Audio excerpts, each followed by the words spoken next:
वो राजा जाता है ना बाजार से 2 बाज के बच्चे खरीद के लाता है, तो वो उड़ाने की प्रैक्टिस करवाता है। अपने जो बाज उड़ाने वाला था उसको बुलाते हैं, कहते हैं दोनों को प्रैक्टिस कराना है, आपको बाज को उड़ाना है। जब वो ले जाते हैं पेड़ के पास जाते हैं, टहनी होती है, टहनी पे दोनों बाज को बैठा लेते हैं, और जब उड़ाते हैं तो देखते हैं कि एक बाज तो आकाश में सीधा उड़ता चला जाता है, लेकिन दूसरा बाज होता है वो उसी पेड़ का चक्कर लगा के उसी डाली पे आके बैठ जाता है। राजा ने घोषणा कर दी, कोई नहीं जब उड़ा पा रहा तो राजा ने घोषणा कर दी कि जो भी हमारे बाज को उड़ाएगा उसे मुहिमांगा इनाम दिया जाएगा। तो बहुत सारे लोग आए, लेकिन किसी ने भी उस बाज को नहीं, एक तो उड़ जाता था लेकिन दूसरा उस पेड़ का चक्कर लगा के उसी टहनी पे आके बैठ जाता था। ऐसा चलता रहा काफी समय।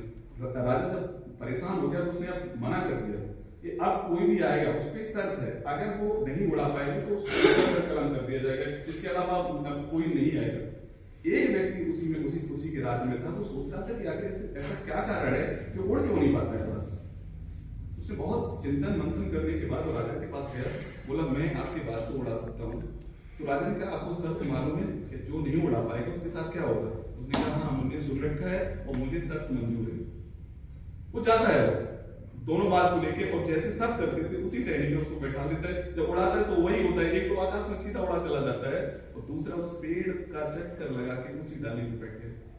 वो बैठ के सोचता रहा कि कारण क्या है। जब उसने बहुत सोचा मंथन किया उसे रिजल्ट समझ में आ गया कि कारण क्या है, प्रॉब्लम क्या है। हमारी भी वही प्रॉब्लम मैं बताने जा रहा हूँ, तो मेरी प्रॉब्लम है। वो सोच गया, उसने उस डाली को काट दिया, तो दोनों बाजों को उड़ाया।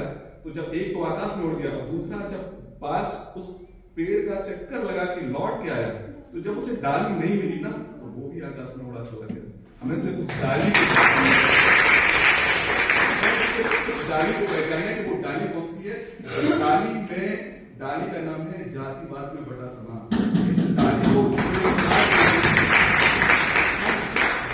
का यहाँ पे आज प्रतियोगिता में भाग ले रहे, उनकी यही विचारधारा थी कि जो भारत है, जिस भारत है उसको किस तरह से समरसता मूलक समाज बनाए, उनकी यही अवधारणा थी। अगर हम लोग विद्यार्थी आज हम कह सकते हैं कि बात कही जाती है कि युवाओं के ऊपर पूरे देश की बागडोर होती है, हम लोग 60 करोड़ हैं। अगर हम भारत को चाहें जैसा चाहें वैसा बना सकते हैं।